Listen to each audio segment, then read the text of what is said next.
Hi there, and welcome to another edition of the 1% Better podcast with your host, Rob O'Donoghue. Hello there, wakey. This one is about sleep, so hopefully it's one that you are tuned into and not asleep or half asleep listening to. Sleep is a topic that I've been looking forward to going deep into for a long time, not deep into the sleep itself, but into everything about it. And I'm surprised I haven't done it in more detail before.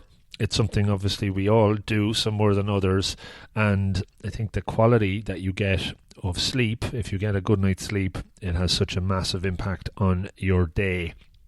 And I wanted to really deep dive into the whole area of sleep, so I did a bit of research, and lo and behold, there's a world-renowned sleep expert living in Ireland, working in Dublin. So I was delighted to connect with Motty Varghese for this interview, and we recorded it a few weeks back, and it's been one I wanted to share for a while. So during this episode, we touch on so much stuff that I didn't even know about in the world of sleep beforehand. Chrono Typing, I heard about that but didn't know much about it before. Napping, definitely knew about napping, but we asked some questions on that. The best environment for a good night's sleep. Should you eat before you sleep, or for how long beforehand? Is it okay to eat? Exercise before sleep? Rest versus sleep? Cognitive behavioural therapy for insomnia. That's an area that Motty focuses in on. We talk about that. You've probably heard of circadian rhythm, the sleep disorders of insomnia and sleep apnea. What about apps that you use for sleep? Tracking your sleep with apps. Talk about that. Night owls versus early birds. Definitely go into details there. I know I'm an early bird. He talks about the golden rules for getting a good night's sleep. And we go into some actions that you can take to maybe calm a racing mind just before you go to sleep. So much stuff.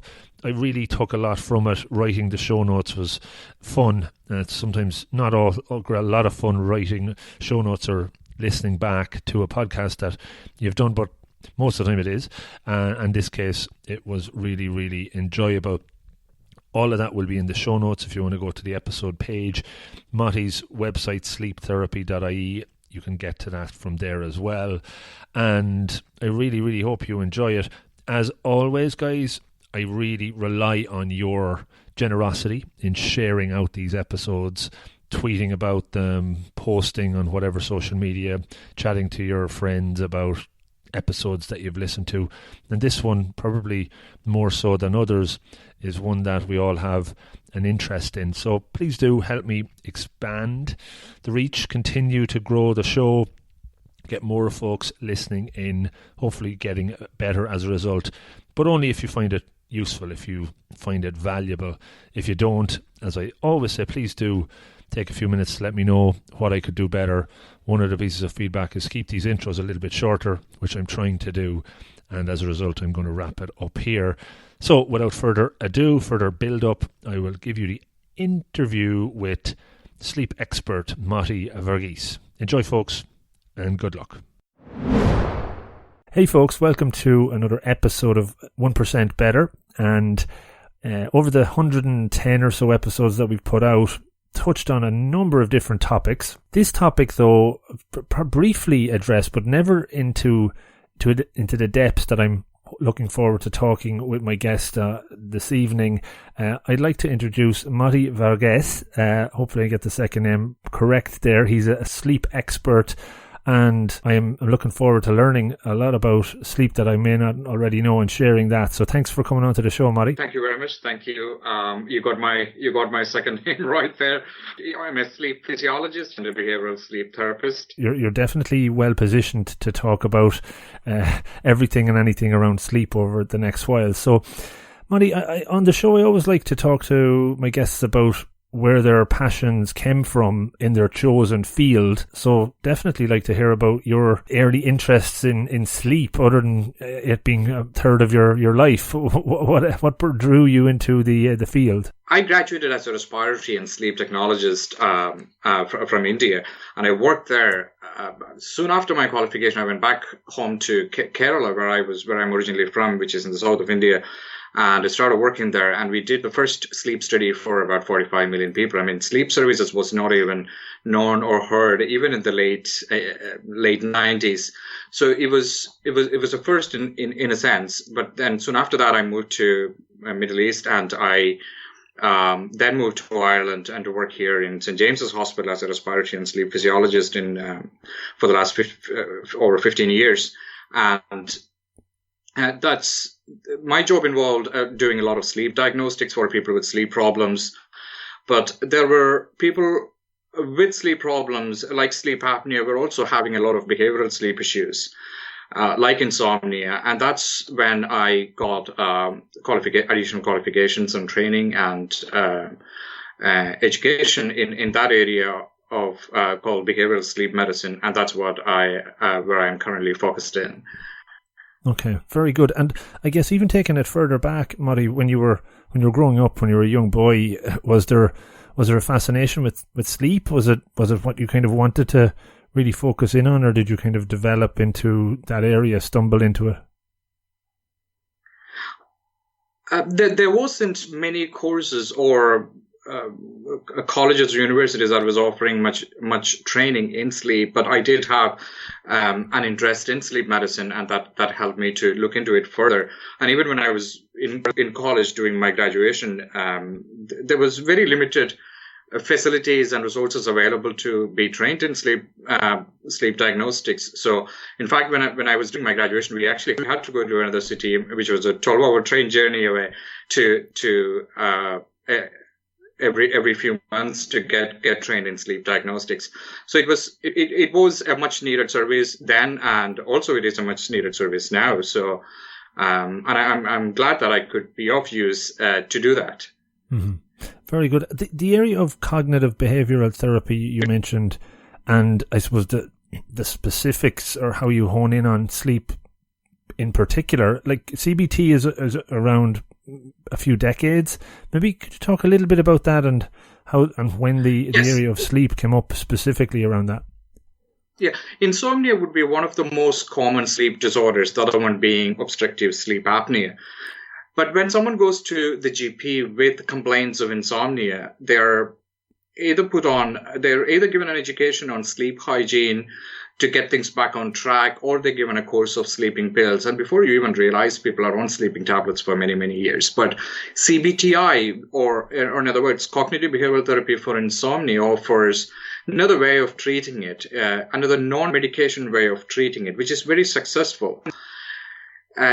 CBTI is as useful or as successful as sleeping tablets in the short term and more durable in the long term.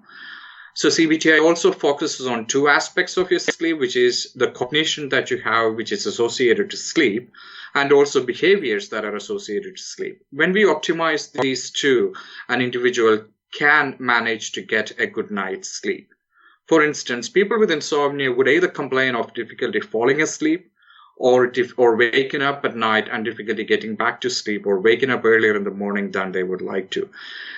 And over time, it's also called a 3P model. The first P stands for predisposed individuals, where people with certain tendencies towards anxieties or people with some perfectionist tendencies can also be considered as predisposed individuals. But everything is fine then until there gets a precipitating factor. And once there is a precipitating factor, like a workplace stress or family stress or going on holidays, coming back and never getting back to the normal sleep routine, then what happens is you lack sleep for a couple of weeks, and you're not really worried about sleep at that stage. You're more worried about what caused the sleeplessness.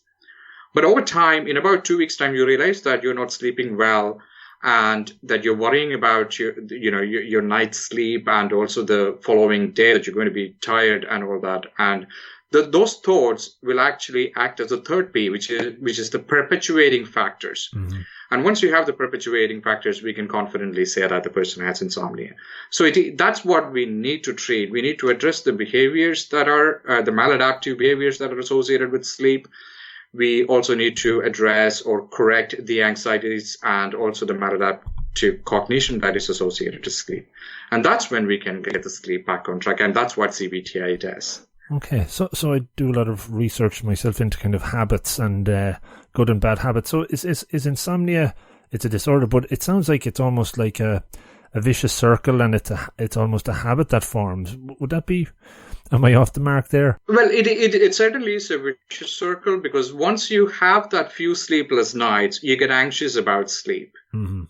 And that is going to refuel your insomnia. So then it gets into a vicious circle where the less you sleep, the more anxious you become, and the more anxious you become, the lesser you're going to sleep. And then your anxiety spirals out of control. And that's what we need to control, rein in, to bring the better night's sleep back.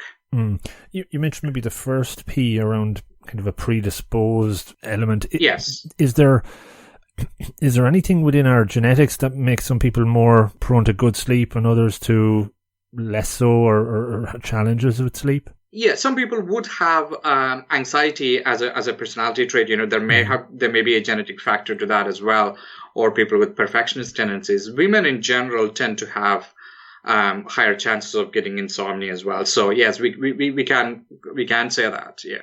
Okay, interesting. So I think over the last maybe 10 years, from my perspective, the topic of sleep has become more and more mainstream, and the studies around it. Has there been any big breakthroughs in the field in that period of time that have, I suppose, helped your research, helped your practice? Yes, there has been a lot of research done, not in my own practice alone, but a lot of research that proves the impact of poor sleep that can have on your health.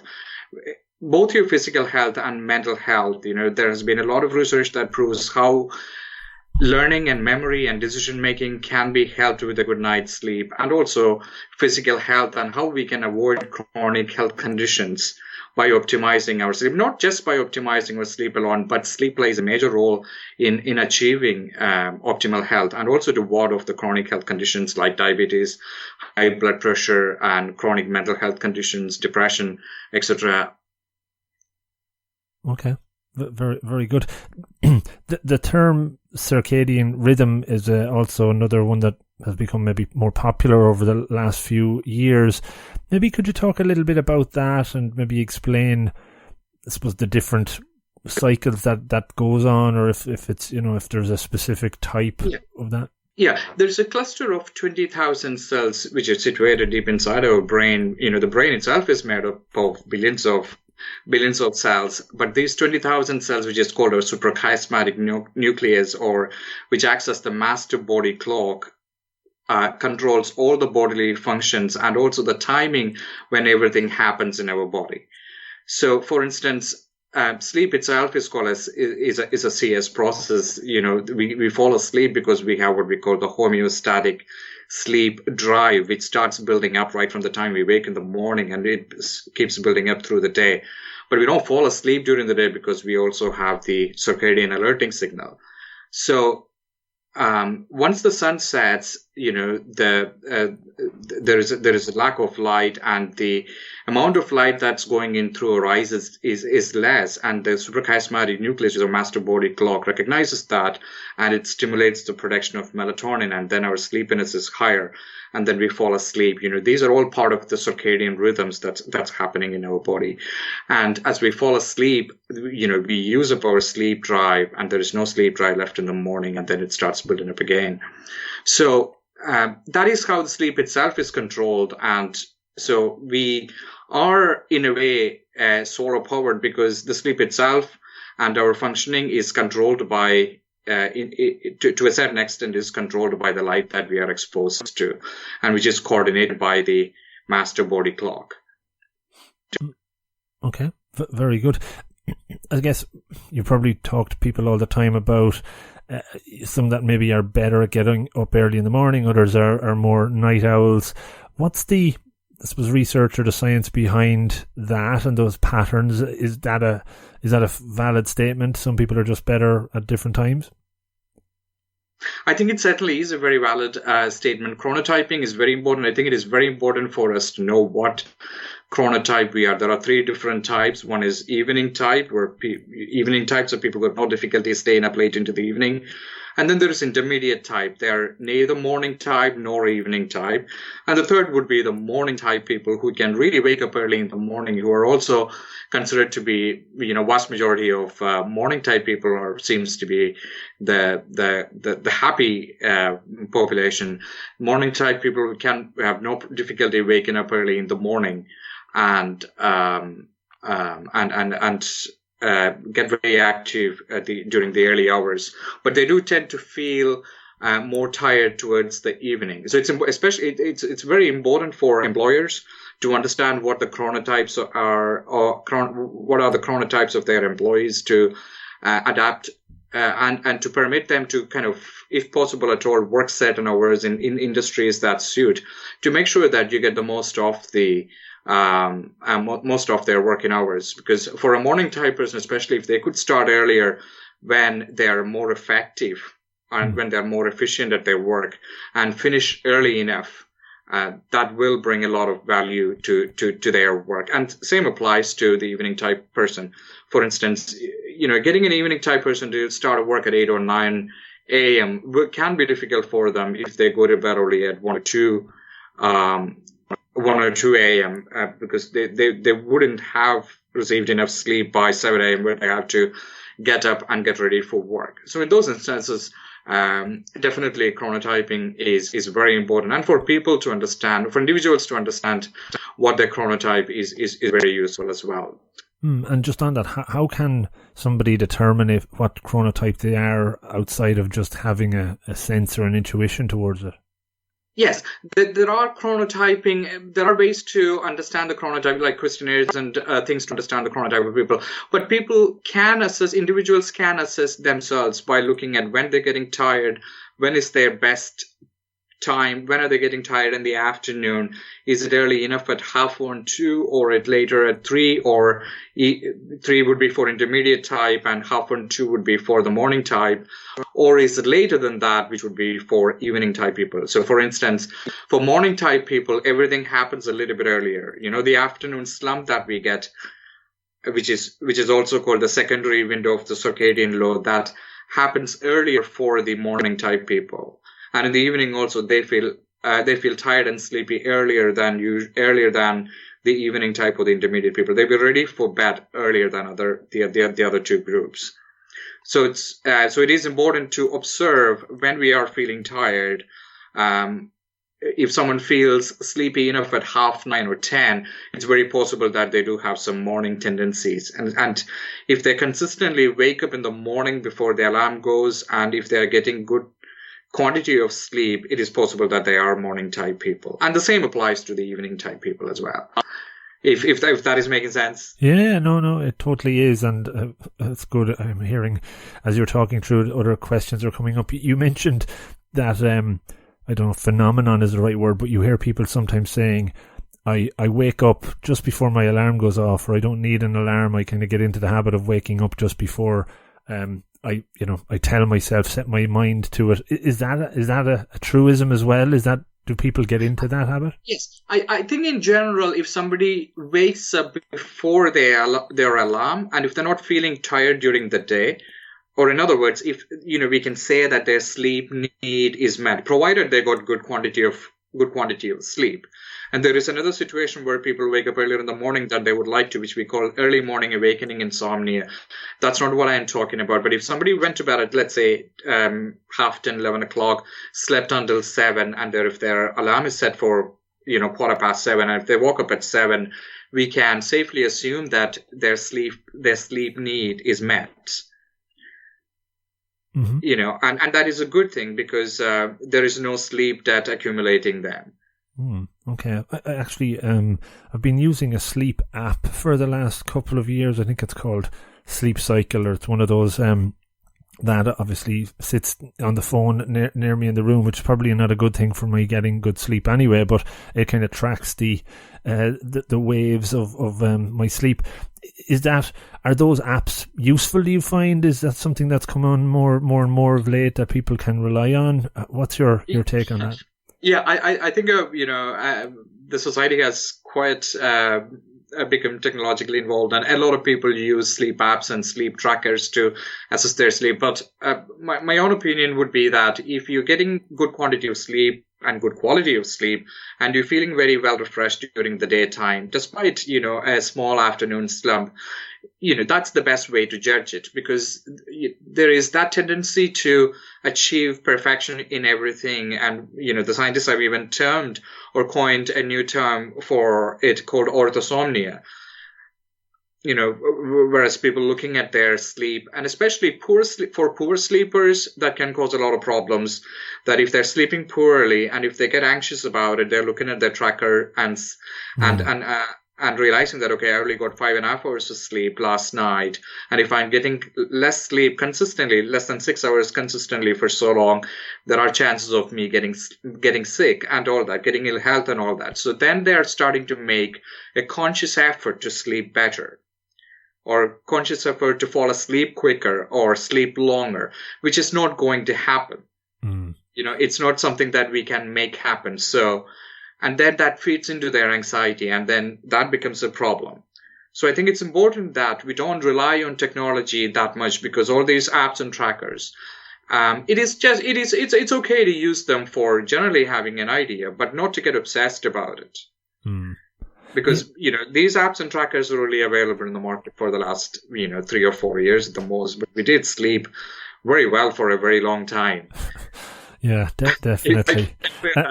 I think your point about that, people getting hung up on the quality of their sleep based on their app can, as you said, kick off another vicious circle there, which is I get often asked how much of light sleep I need or how much of deep sleep I need, and it's a very crude way of finding out how much of light sleep you got or how much of a deep sleep you got from the sleep tracker. And you can't really, you can do everything to optimize your sleep hygiene habits, but apart from that, there's nothing really you can do to increase your deep sleep.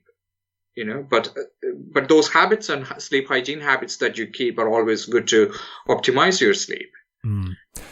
So if like, there's no guarantee if I go to bed tonight and sleep for 8 hours that I will get into that kind of REM sleep cycle. Yes. Is that I don't know if chance is the right word, but what are the factors that will get me there? Or can I influence them? Yes, exactly my point, actually. There are 3 factors that is going to influence how well you're going to sleep tonight. The first one is, how long were you awake for since you woke up this morning, right? So the wake period preceding your sleep episode. And then the second one is the light that you're getting exposed to during the evening, close to your bedtime. So for instance, for example, the light from the phone or the iPad or the laptop or the Kindle. And also this master body clock, which determines our sleep tendencies and our sleep time and the wake time. So those are the 3 factors. So we do have certain control over the wake period that we have. And that's why we need a consistent wake time. So if we have a consistent wake time, say for instance 7 a.m., and if you're only going to bed at 11 a.m., we do have a 16 hours of wakefulness, provided you don't take a nap during the day. But, there are certain rules associated with the nap as well. So that 16 hours of wakefulness will ensure that we have built up enough sleep drive or sleep pressure, if I could call that. Sleep drive or sleep pressure is that appetite for sleep or that hunger for sleep. Now, not getting exposed to bright light within 2 hours of bedtime helps us to optimize our melatonin levels. The melatonin production starts 2 hours before we fall asleep. And that's why it is generally advised to avoid using your phone or the iPod or the laptop or the handheld devices which emits blue light to optimize your melatonin levels. So that's very important as well. Master body clock, we really do not have much control over it, because irrespective of whether you are working night shift or day shift, you're going to feel sleepy at nighttime and feel alert during the daytime. That's what the master body clock does. So those are the 3 factors that can influence our sleep. And we do really not have much control over it to make sure that we do go through the different sleep cycles like the way we want. That's very interesting. I didn't know those three factors, so that's really useful. Thanks for sharing that. No problem. When you talk about maybe the environment, then you mentioned the phones and the iPads and stuff, like a TV in the room, maybe not having that in there as well is probably a good idea. What are the other maybe environment or surroundings that you can add to a room to increase the positive sleep potential? The three things that are important is have a bedroom which is as dark as a cave to optimize your melatonin levels. Have a bedroom as quiet as a cave because noise can be a disruptor and can also affect the quality of our sleep. Also keep your bedroom at a cooler temperature. Cooler temperature promotes sleep. So that's very important. To have a very comfortable mattress and pillow is of course important. The other factors would be, as I mentioned earlier, to avoid blue light for the 2 hours before the bedtime. And it's not just the blue light, but if you are browsing on the internet, there is a lot of information to be consumed, which can be quite stimulating as well for our brain, and that is to be considered as well. Those are the major environmental factors. You mentioned mattresses over the last few years, the whole memory foam and all these kind of extra foam types have emerged to give you that perfect sleep. How much of value are they? Have you insights into? Yes, I think to have a comfortable mattress is very important, and it is something that is it's very the comfort is very variable between individuals. So I would say a firm mattress where your back is in a straight line when you're lying sideways on it would be ideal. So if you're depending on the body weight as well, if you're on a heavier person, you probably need to go for a firm mattress, but otherwise a medium firm. It's very important that we do have a comfortable sleeping surface because to avoid pain, because pain can be another disruptor to sleep quality. Mm-hmm. Okay. So we talked about sleeping a lot maybe at night, but the concept of napping is another popular phenomenon. Probably not just a phenomenon these days, but forever. What's the insights on napping? What would constitute a good nap, and how replenishing are they? Yeah, I think the general rule about nap is not to nap longer than 45 minutes, and if possible to keep it as short as half an hour. Because once we cross the 45 minutes, we are crossing over into the deeper stages of sleep. You may be aware that the sleep has different stages, like stage 1, 2, 3, which is considered as the non-REM sleep. And then you have the REM sleep as well. So by keeping our nap under 45 minutes, we are making sure that we're not going into the deeper stages of sleep. Because if you go into the deeper stages of sleep, we do wake up tired because we are waking up from a deeper stage of sleep. And we also use a lot of our sleep drive or sleep pressure. And then we wouldn't have enough time to build up the used sleep drive before we go to bed at night. So finish the nap before 4 p.m. as well, which would be a good thing. Now, none of us would have to take nap if you're all getting enough good quality sleep at nighttime, but unfortunately that doesn't happen all the time. So there are also energy pods or nap pods that can be used at workplaces for employees to get that 20-minute short nap so that they can re-energize themselves and get back to work with better energy levels and better focus and better concentration. Very interesting. When you're sleeping, is there a preferred position to sleep in? Is there, is that a very personal thing, everybody individual, or is there more? Yeah, like if you search on that, you would get a lot of information on it. But I think one of the things that I found very useful is to kind of sleep on your non-dominant side. Okay, so you're not really putting pressure on your dominant side because that's the side which if you're a right-handed person, you're constantly using your right hand. So it's probably a good idea to give your right hand a bit of rest and time for the muscles to relax and all that. So sleeping on the non-dominant side would be helpful. Okay, interesting. But there can be a lot of different takes on that. Very interesting. I think I read or did a bit of research as well around pain tolerance associated with sleep, or that if you have more regular sleep or better rested, that you would have a higher threshold of pain. Yes, that's right. Pain can be a disruptor to sleep as well, but if we can manage a better night's sleep, our pain threshold is higher, and then our ability to cope with the pain, whatever it is, from whether it's just normal body pain from exercising or from chronic health conditions like fibromyalgia and all that, that can improve by increasing our pain threshold. Also, the stage 3 sleep, which I mentioned earlier, is very physically refreshing sleep. And the REM sleep is very mentally refreshing sleep. On top of that, all our muscles are very much relaxed or in a paralyzed state in REM sleep. So by ensuring that we get enough stage 3 sleep and REM sleep, we can be quite certain that we're giving our body and mind and our muscles quite a good downtime for them to rejuvenate and also to relax, and which also helps with the pain that we have in our body. Very cool. What are the most common myths you hear around sleep? I suppose when you're, clients coming in, is there things that you hear that are just not true? That's a very interesting question. A lot of people would have a tendency to compensate for their lost sleep.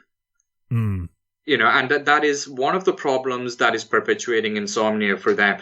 So, it's somebody who is sleeping poorly for 2 or 3 nights, and you can't really force them for doing it, because you sleep you have poor sleep for 2 or 3 nights, and then you get a good night's sleep, and mostly on a Friday night, because they don't have to worry about going back to work the next day, and they tend to sleep in long hours then. For instance, if they're sleeping until 10 a.m. or 11 a.m., like some people do, but then when they wake up, they don't have enough time to build up their sleep drive for the next night's sleep. So when they go to bed on Saturday night, there isn't enough appetite for sleep built up, and they find it difficult to fall asleep and then get into a vicious circle. Very interesting. It just triggered something for me there when I sometimes travel with work. Yes, I would fly to the US, and then maybe coming back on a Friday or Thursday night. As somebody that's probably tall enough that I can't sleep on a plane, I'd be awake most of the night. Would it then be advisable? I'd often try and go to bed for a few hours during the day, but then wake up groggy afterwards and find it difficult again to get back into it. So is there approaches to kind of... I think those are personal circumstances where you have to kind of, catch up with the lost sleep to a certain extent. But also at the same time to make sure that we would have enough wake hours before we go to bed at night. And it would be very similar for people who have to commute long distance to get to work on a daily basis. And they will end up not getting enough sleep during the weekdays. Those are compulsions of circumstances and journeys that they have to make. But, then they have to kind of catch up to a certain extent during the weekends. But you're effectively saying you can't really bank extra hours of sleep for this weekend. I'm going to sleep 12 hours Saturday night and Friday night, and then only have 4 hours every night during the week because I've built up that, credits. Yes. That doesn't work like that. Yeah, it doesn't work like that. Exactly my point. You're right there. Okay, very good. Just a few more, Motty, if that's okay, just to kind of wrap up, and very interesting. Yeah. Thanks for sharing this. I've often exercised maybe late in the evening and then go home and probably not able to sleep as a result for the next few hours. Is that, again, going back to those kind of 3 golden rules, and the melatonin isn't there? What would be linked to that? So what's happening is when you're exercising, your core body temperature is high when you go to bed at night, so ideally we should leave 3 hours between finishing the exercise and going to bed. Okay. And ideally, but that's not always possible. But especially for people who have difficulty falling asleep, or people who do have certain degree of insomnia, it is advisable not to do that. Because our core body temperature should be cool, and that, having a cooler room temperature and also the core body temperature will promote sleep. What about eating late in the evening then? Is there an advice on that? Is it again 3 or 4 hours? Yeah. I think it's ideal to have to not have any food for 3 hours, at least 2.5 hours of going to bed. 2.5 hours prior to going to bed, because there is research that proves that if you haven't eaten for 2.5 to 3 hours before going to bed, your arousal threshold is higher, or in other words, you spend more time in more deep restful sleep, and then it is difficult to wake you up. So you would have a higher arousal threshold. What advice would you have for somebody that has kind of a very active mind at night, or just can't stop it from racing, and as a result it's keeping them potentially awake? What is there any tips or easy approaches there? That's interesting that you asked that. It's important for them to do some journaling sometime in the evening, and not straight before they go to bed at night, but sometime early in the evening or in the late afternoon, to kind of transfer their thoughts from their brain to a piece of paper, so that the intensity of those thoughts will come down. And, they can also rationalize their worries and concerns and anxieties at that time, to see whether they are rational worries or irrational, or if they are rational worries, what are the chances of that's going to happen? Do they need to catastrophize? What are the chances they can contain it, the particular situation they are in, and also to make a to-do list for the next day. So I think that's very important. It may not fully go away from their thoughts, but certainly the intensity of the thoughts will come down. And a lot of people with anxiety would find that exercise very, very helpful. Yeah, no, I'm glad you said journaling. I have it written down here as something that I was hoping you would say that's useful for kind of calming the mind and getting those thoughts out of the head, which can be challenging, certainly when you're trying to sleep. What about another area I talk with guests on the podcast is around meditation, and how the benefits of that could feed into better sleep. Is that something you prescribe or advocate? Yes, I do. Yeah. And I do kind of speak to people about bringing in the mindfulness principles, about having a beginner's mind. Especially with people with anxieties, they're because they're constantly worrying about something, and most of the times about sleep itself. They're always thinking about other things and, getting anxious about things. So to have a beginner's mind is very important for poor sleepers, because every night is a new night. We did mention the 3 factors that can influence our sleep, which is the wake period prior to going to bed, the light that you're getting exposed to, and also the master body clock. And those are the only 3 factors. So irrespective of how you slept the previous night or how you slept for the last 10 years, that is not going to influence how you are going to sleep tonight, unless you let that happen by worrying about it. So it's important to have that beginner's mind when a person with insomnia goes to bed at night, or anybody with sleep disturbance goes to bed at night, not to worry how they're going to sleep at night, because one, we do not have any control over how we're going to sleep at night, and it's important that we don't draw upon from our previous experiences, and also to be non-striving, because you cannot force sleep, you cannot make it happen. So there's it's a futile effort for us to make it happen. And also to be patient if you are, especially if somebody is undergoing the CBTI process, it is important to be patient with the process, to have the acceptance that they cannot control it and that they should let it happen naturally. And to be non-judgmental about insomnia, because they're not alone in the world when they're awake at night. There are lots of other people awake for various reasons, and so not to be harsh on yourself. Very good. You mentioned the word catastrophizing. It's one I would use regularly as well, and people can get a bit caught up in their own minds and stuff. And as you said, every night is a new night, a new opportunity, I suppose, to have a good night's sleep. In the last few years in your practice, Motty, has there been any, I suppose, differences from the perspective of disorders coming in? Are they changing? Are you dealing with the same sort of problems? Anything new coming up? It is primarily the sleep therapy clinic itself is primarily for people with insomnia, but we also have parents contacting about their teenage children who has difficulty falling asleep at night, and also not able to wake up at a certain time in the morning to be in school. That seems to be a problem as well in that particular age group, which is not surprising at all, because there is this condition called delayed sleep phase disorder, where, as we know, the babies, they could, we all went to bed very early. We were put to bed, I should say, very early and slept long hours. But then the circadian clock changes, or the circadian rhythm changes, and then it becomes very difficult for teenagers to sleep at a normal time. So they don't get to sleep until 1 a.m. or 2 a.m. or 3 a.m., but they still have to wake up in the morning to be in school at a certain time. So when they're not getting enough sleep, it will have a knock-on effect on their studies and their irritability and all that. So judicious use of light can be very useful in that group of people. Very, very interesting.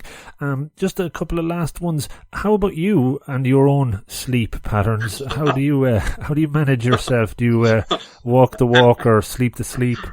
Yeah, thankfully I sleep reasonably well. I try to aim for 7+ hours of sleep. I would have a sleep opportunity of 8 hours or closer to that, which means I try to go to bed at 11 p.m. and get up at 7 a.m. And it's important that we sleep most of the time that we spend in bed, and that's when we can say we have good sleep efficiency. So I do make sure that I am relaxed and that I don't prepare for bed closer to my bedtime, and all those normal sleep hygiene habits that we all keep. Very good. You just triggered one other one.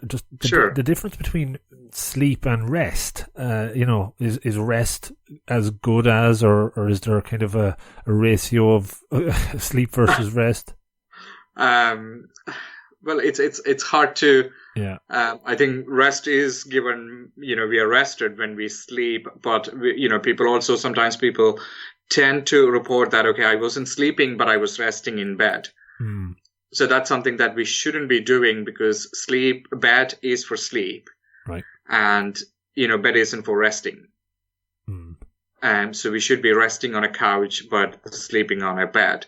Right. So instead, or in other words, we just need to strengthen the association of bed and sleep. Okay.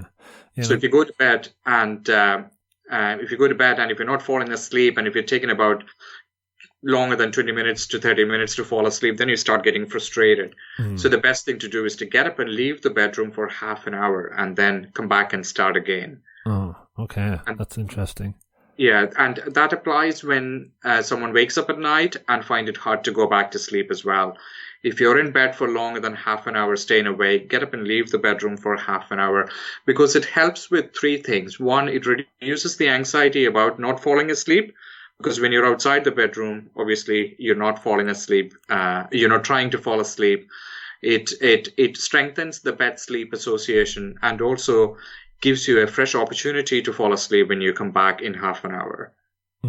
No, that's good, because I've often been there, and I suppose sometimes I would just say, look, it's 5 a.m. or whatever time it was, and I just get up and stay up at that point. But other times, the reason I asked the rest question is sometimes I would be in bed and couldn't sleep, but I would tell myself, well, it's okay, resting is just nearly as good, so not to get too stressed about it.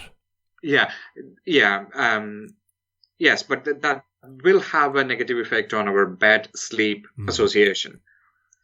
Okay. That can, I should say. Yeah. No, that's great.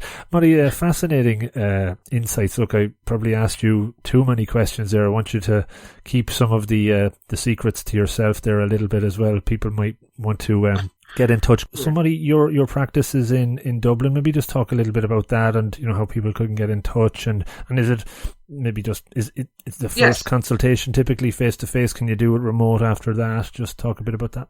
Yeah, the CBTI is delivered over 4 weekly sessions normally as a standard, but sometimes occasionally we would need extra sessions, and that can be delivered face to face. I would prefer to have at least 1 or 2 one-to-one face-to-face sessions in the clinic, and if everything is going well, we probably could do remote sessions using telehealth or online sessions if people are from the country. That is based in St. James's Private Clinic in Dublin. Okay, very good. And the website is sleep therapy. Sleeptherapy.ie. Sleeptherapy.ie. Brilliant. Well, I'll include links to that, and hopefully if anyone takes something from this, I know there's a lot of information, a lot of useful advice in here, but if they wanted to know more and still had challenges, they certainly hopefully will reach out to you through your website. Okay, thank you for the opportunity to talk to you. Oh, it was great. I enjoyed it, Motty, and now I'm getting probably tired as well, so it's nearly time for sleep at this point as well. Okay. Thanks so much. Have a great rest of evening, Motty, and it was a great pleasure to chat with you. And likewise, thank you. Thanks a lot. Okay, bye now. Good night. Good night. Hey guys, just before you go, I'd love to hear from you if anything specific stood out from that episode, something you might take away and try and implement in your own personal or professional life to help make you that little bit better. On the other side, is there anything you think I could do better to make the show even more enjoyable, more impactful, and maybe meaningful? So drop me a note, rob@robofthegreen.ie, or connect in on any of the social platforms @robofthegreen. We also have a community on Facebook. Check that out. If you're really enjoying the show, maybe you could try and leave a rating or a review on iTunes, Apple Podcasts app. Go in there, give us a rating, let us know how we're doing. That'll help with the ranking of the podcast up those charts. The more folks that potentially see it, because we're high up, the better. The more that might listen that never heard of it before. And the goal of the show is to try and reach more and more people and have that impact more and more. So that's down to you. Please do help me with that. I'm not going down the route of hiring podcast promoters, quote unquote, from other parts of the world, because they say they can help with the ranking, and I don't really believe them, or it's not very authentic. Help me do it in an authentic way. I'd really appreciate it. This year I'm going more all in on Patreon, so it's $3 a month. You can sign up, subscribe to Rob of the Green on patreon.com. That will give you access to Patreon only content.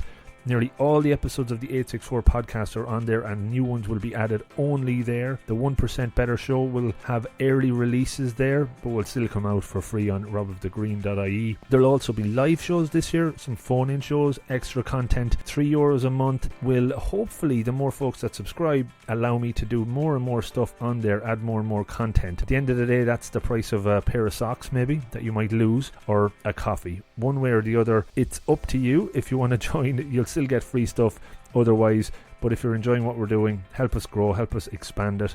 I'd really appreciate that. Adding new stuff onto the website all the time. There's an affiliates page under the Be Better drop down. Check in there. There's training courses that you can sign up to. More and more stuff will come in over time. Into season 3 now of this fun journey. Huge learning. Hopefully you're getting something from it too. Stick with it. Let's keep going. Enjoy the journey even more. Have a great day, week, weekend, and thanks for checking it out. Good luck.